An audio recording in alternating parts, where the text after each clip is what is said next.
I've got big news for you, Shepard. Captain Anderson is stepping down as commanding officer of the Normandy. The ship is yours now. She's quick and quiet, and you know the crew. Perfect ship for a Spectre. Treat her well, Commander. I want the truth. Why are you stepping down, sir? You needed your own ship. A Spectre can't answer to anyone but the Council. And it's time for me to step down. Come clean with me, Captain. You owe me that much. I was in your shoes 20 years ago, Shepard. They were considering me for the Spectres. Why didn't you ever mention this? What was I supposed to say? I could have been a Spectre, but I blew it? I failed, Commander. It's not something I'm proud of. Ask me later and I'll tell you the whole story. For now, all you need to know is I was sent on a mission with Saren, and he made sure the Council rejected me. I had my shot. It came and went. Now you have a chance to make up for my mistakes. I won't let you down, sir. Saren's gone. Don't even try to find him. But we know what he's after. The Conduit.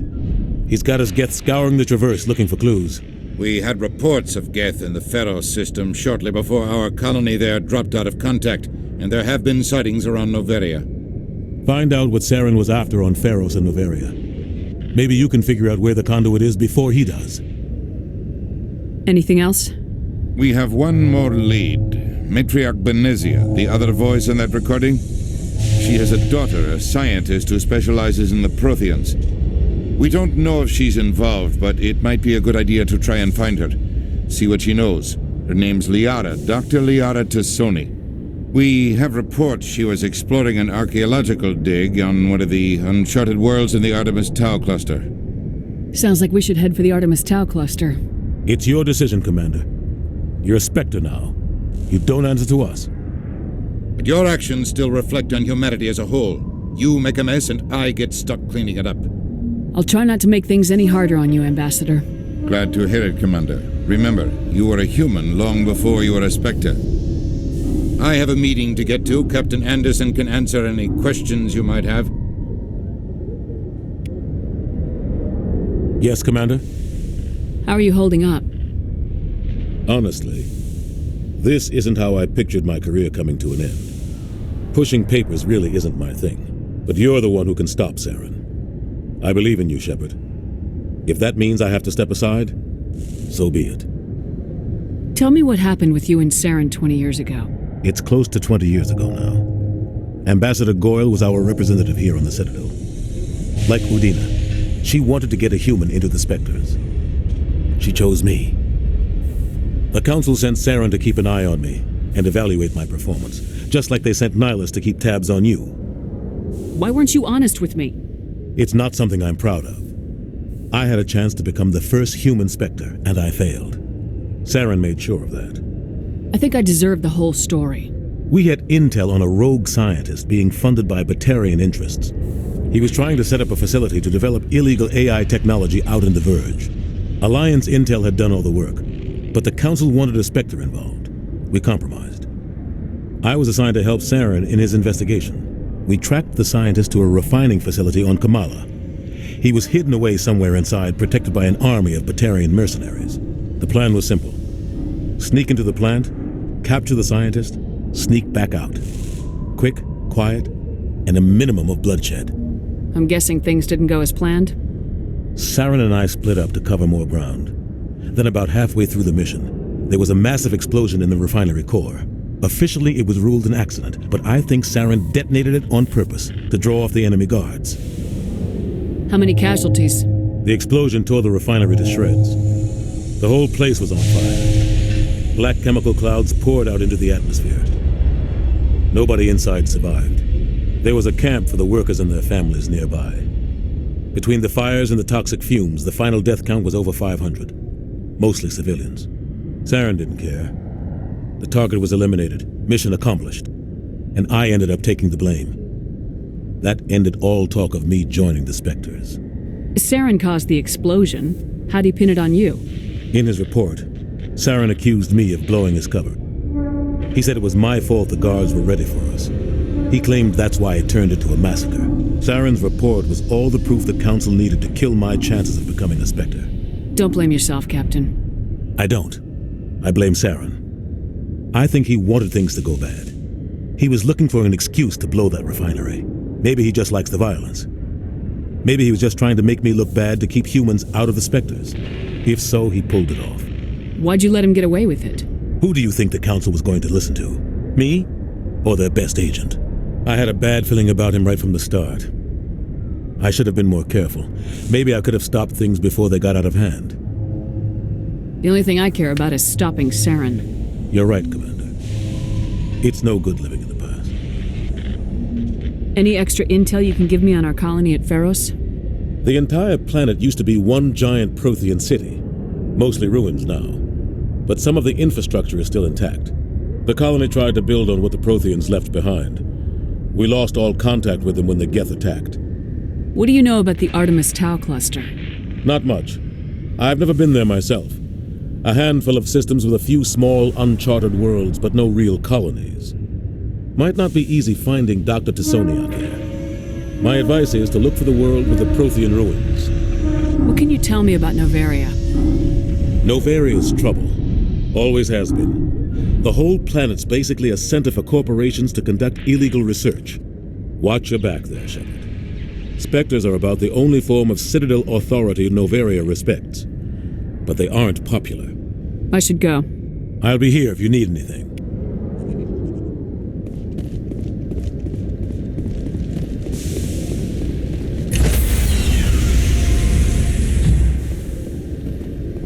Stand by, shore party. Decontamination in progress. I heard what happened to Captain Anderson. Survives 100 battles and then gets taken down by backroom politics. Just watch your back, Commander. Things go bad on this mission, you're next on their chopping block. Captain Anderson should be the one in charge. It's like I'm stealing the ship from him. Yeah, the captain got screwed. But it's not like you could have stopped it, nobody's blaming you. Everyone on this ship's behind you, Commander, 100%. Intercom's open. If you got anything you want to say to the crew, now's the time. This is Commander Shepard speaking. We have our orders. Find Saren before he finds the conduit. I won't lie to you, crew. This mission isn't going to be easy.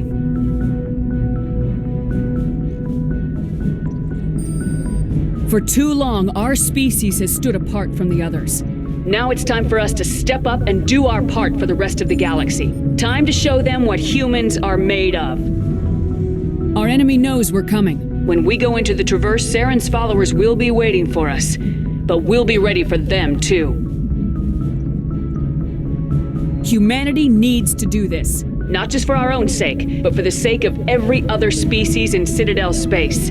Saren must be stopped, and I promise you all, we will stop him. Well said, Commander. Captain will be proud. The captain gave up everything so I could have this chance.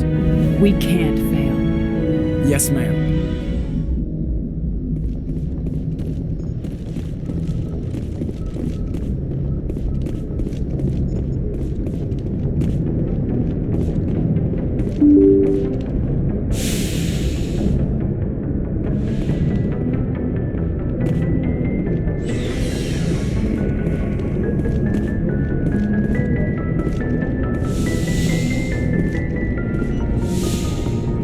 Yes, Commander? Is there something you need? I should go. Goodbye, Commander.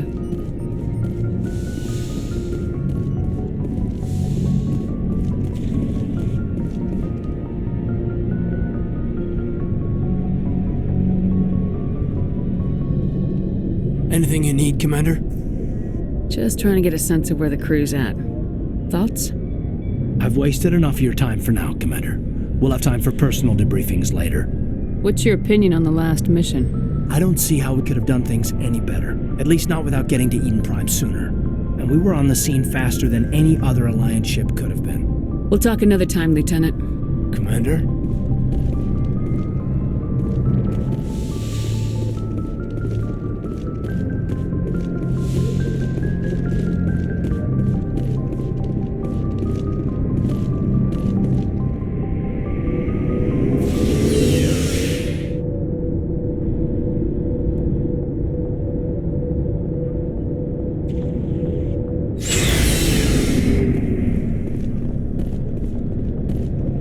Nice ship you've got, Shepard. What can I do for you? What's your story, Rex? There's no story. Go ask the Quarian if you want stories. You Krogans live for centuries. Don't tell me you haven't had a few interesting adventures. Well, there was this one time the Turians almost wiped out our entire race. That was fun. I heard about that. You know, they almost did the same to us. It's not the same.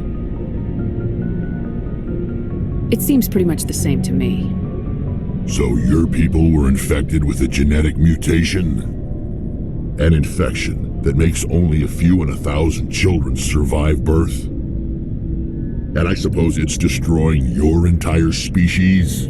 I suppose it isn't all the same. I don't expect you to understand, but don't compare humanity's fate with the Krogan. Sorry, Rex. I wasn't trying to get you upset. Your ignorance doesn't upset me, Shepard. As for the Krogan, I gave up on them long ago.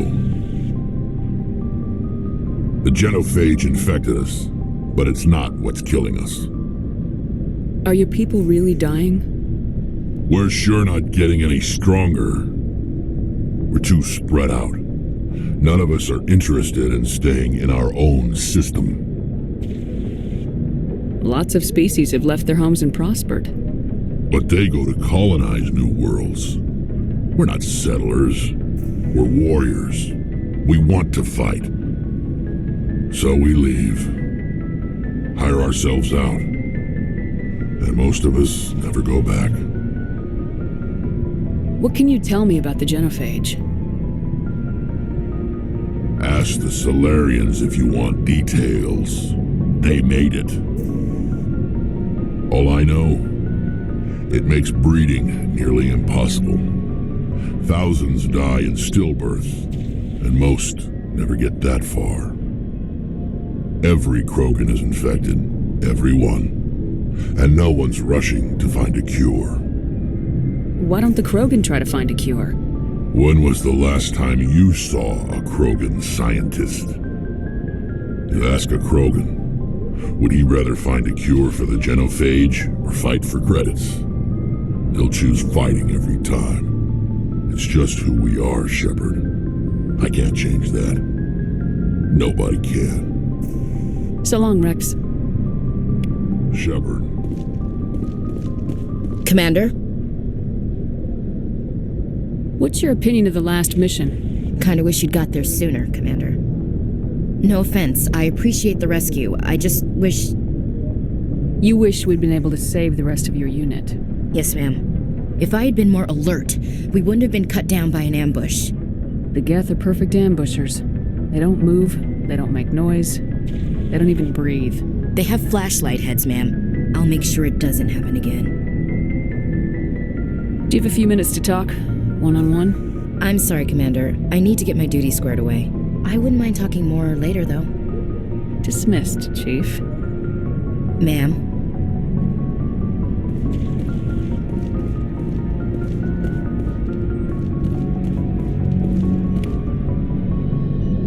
Thanks for bringing me on board, Commander.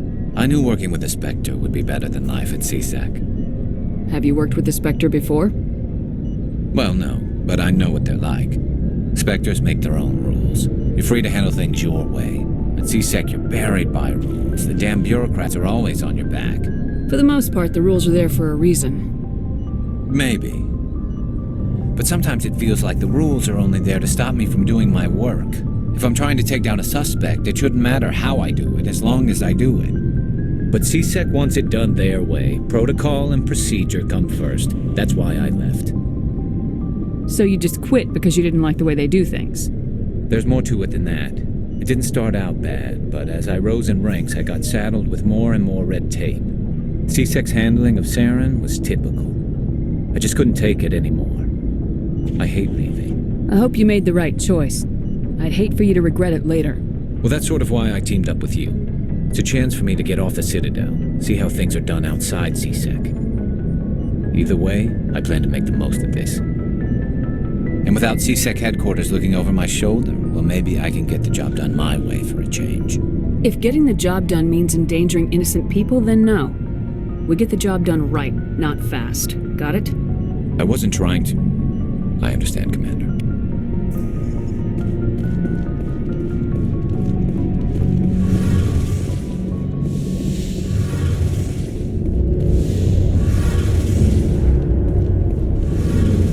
Your ship's amazing, Shepard. I've never seen a drive core like this before. I can't believe you were able to fit it into a ship this small. I'm starting to understand why you humans have been so successful. I had no idea Alliance vessels were so advanced. The Normandy's a prototype, cutting-edge technology. A month ago, I was patching a makeshift fuel line into a converted tug ship in the flotilla. Now, I'm sitting on board one of the most advanced vessels in Citadel space. I have to thank you again for bringing me along. Traveling on a vessel like this is a dream come true for me. I had no idea you found ship technology so interesting. It comes with being a Quarian. The migrant fleet is the key to the survival of my people. Ships are our most valuable resource. But we don't have anything like this. We make do with cast-offs and second-hand equipment. We just try to keep them running for as long as we can. Some of the fleet's larger vessels date all the way back to our original flight from the Geth. I can't believe your fleet's still using ships that are 3 centuries old. They're constantly being repaired, modified, and refitted. They aren't pretty, but they work. Mostly. We've tried to make ourselves as independent as possible on the flotilla, grow our own food, mine, and process our own fuel. But some things we just can't make on our own. A patch to maintain the hull integrity requires raw materials we just don't have. That's why our pilgrimages are so important.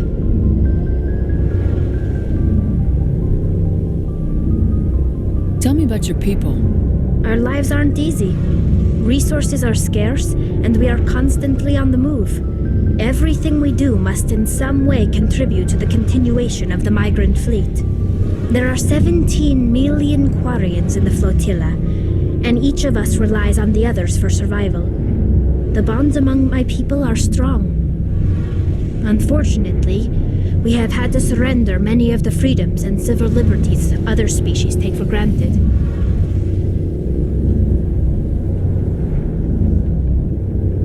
What kind of freedoms? Well, it's illegal for parents to have more than one child.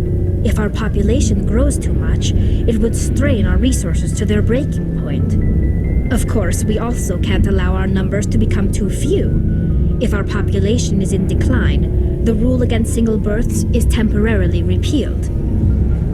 In extreme cases of population decline, incentives are even offered to encourage multiple births, though the Conclave hasn't had to take such measures in nearly a century.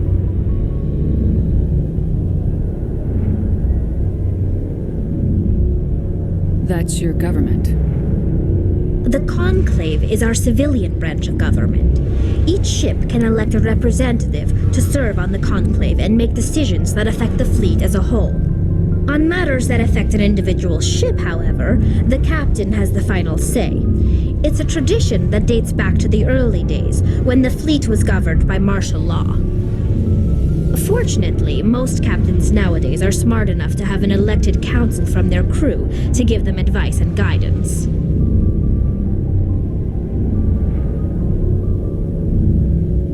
So the ultimate power rests with elected officials? In practice, the Conclave and the respective council for each ship tend to set the rules that govern our daily lives. But in theory, we are still under military jurisdiction. The 5 top-ranking military officials in the fleet serve on the Admiralty Board. These 5 have the power to overrule any decision by the Conclave in case of emergency. To do so requires unanimous agreement among the Admiralty, and they can only do this once. After that, the entire board must resign their posts. It's a safeguard that served us well. In nearly 3 centuries, the Admiralty Board has only overruled the Conclave 4 times.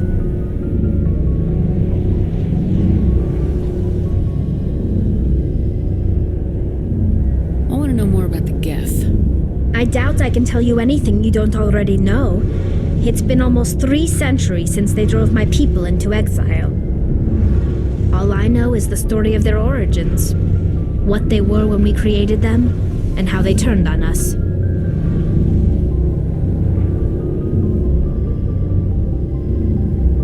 Interesting. The Geth were originally created to serve as an automated manual labor force. Initially, their intelligence was as limited as any VI.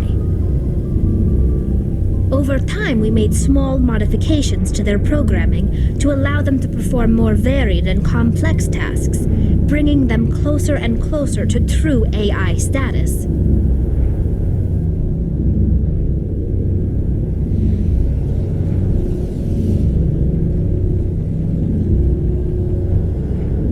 How come the Council didn't step in and stop you?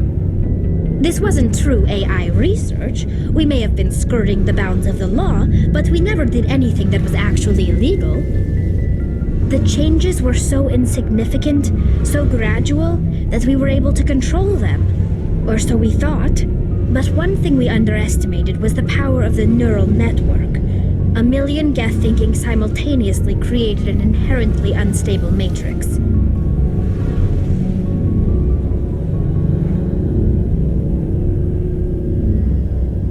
So the Geth share brainpower? Many of the Geth's logic systems were designed to work in concert with other nearby Geth. Basically, the more of them you have in a group, the smarter they are.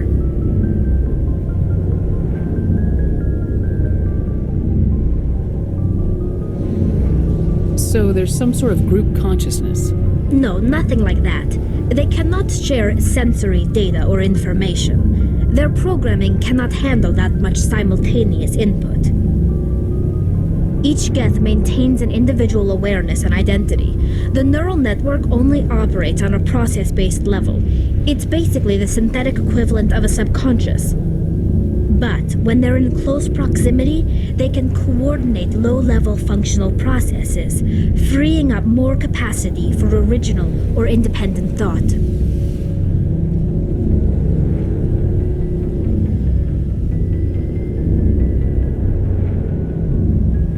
What made them rebel? As we built more and more Geth, their effective intelligence became more sophisticated, more abstract. One day, a Geth began to ask its Quarian overseer questions about the nature of its existence.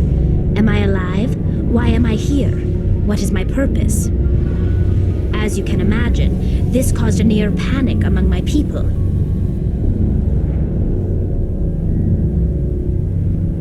What did you do?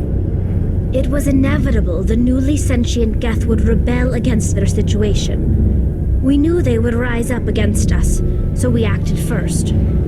A general order went out across all Quarian-controlled systems to permanently deactivate all Geth. The Geth responded to this order violently. Hey, you can't blame them for fighting for their survival. We had no other choice. The Geth were already on the verge of revolution. By acting quickly, we had a chance to end the war before it began. The hope was that most of the Geth would still be little more than machines, incapable of organized resistance. But they had progressed much further than anyone anticipated. The war was long and bloody. Millions upon millions of Quarians died at their hands. In the end, we were forced to flee our own homeworld. We feared the Geth would pursue us, but they never came beyond the Veil. Now we drift through space, exile searching for a way to reclaim what was once ours.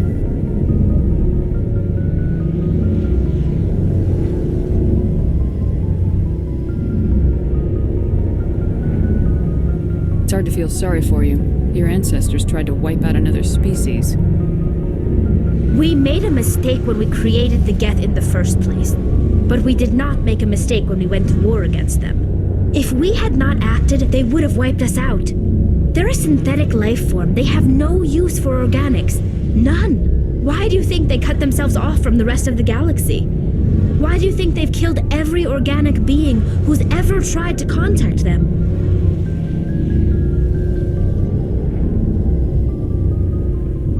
I didn't mean to offend you. I'm sorry. I didn't mean to get so worked up. Most Quarians tend to have pretty strong opinions about the Geth. I want to know more about the pilgrimage. When my people reach maturity, we leave our birth ships and seek acceptance with a new crew. It's necessary to maintain genetic diversity among the fleet. But no ship wants to accept someone who will be a burden on them. So, to prove our worth, we embark on a pilgrimage. We set out alone, leaving the flotilla and our families behind us. We only return once we have found something of value we can bring back to the fleet. This is presented as a gift to the captain of the respective ship we wish to join. If the gift is accepted, we are welcomed into the crew. Can a captain choose to reject the gift? That doesn't happen often. Most captains are eager to increase the size of their crew. It increases their own standing in our society. Even when the gift is not particularly valuable, the captain usually accepts it out of a sense of tradition. However, there is a stigma to presenting a substandard gift. It's not the best way to make a good impression on a new community. Most pilgrims don't return until they find something worthwhile. I want to talk about something else. Like what? I should go. See you later. Hey, Commander, you know that Quarian, Tali? She's been spending all her time down here asking me about our engines. I'll tell her to leave you alone. What? No, she's amazing. I wish my guys were half as smart as she is. Give her a month on board and she'll know more about our engines than I do. She's got a real knack for technology, that one. I can see why you wanted her to come along. I figured she'd be a real asset to the team. You got an eye for Tali, Commander, but I'm guessing that's not why you came down here. I want to know more about the Normandy. She's the best ship I've ever served on, probably the fastest vessel ever designed. And she's the only one using the new Tantalus drive core. What's so special about the Tantalus drive core? Proportionally, it's about twice the size of any other vessel. Not only are we faster, we can run at FTL speeds longer before we have to discharge the core. Fill me in on the IES stealth system. How does it work exactly? You can't hide a ship out in space. They emit too much heat and radiation, too easy for sensors to pick them up, unless you find a way to capture those emissions. So our stealth systems trap the energy we give off in storage sinks built into the ship itself, no emissions to give away our location. Eventually the sinks have to be vented. More than a few hours silent running and they overheat, cook us inside our own hull. There's no way for anyone to detect us? A visual scan can still pick us up. Anyone looking out a window can see us plain as day. But you have to be pretty close to get an actual visual out in space. Most vessels rely on scanners. As long as the stealth systems are engaged, they can't see us. Not unless we accelerate to FTL speeds. Why doesn't it work with faster-than-light travel? Cranking up to FTL blue shifts our emissions, pushes them into frequencies too high to capture in the sinks. As soon as we make the jump, it's like setting off a flare. Sensors can pick up our location whenever we enter or exit FTL flight, but for short-range missions, our stealth systems are amazing, and we've got the only one. Where else have you served, Adams? If you name a class of Alliance ship, I've probably served on it. Everything from dreadnoughts and carriers right down to frigates like the Normandy. My last assignment was on the Tokyo, only a cruiser, but she was a good ship. Couldn't hold a candle to the Normandy, though. Carry on, Adams. Aye, aye, Commander.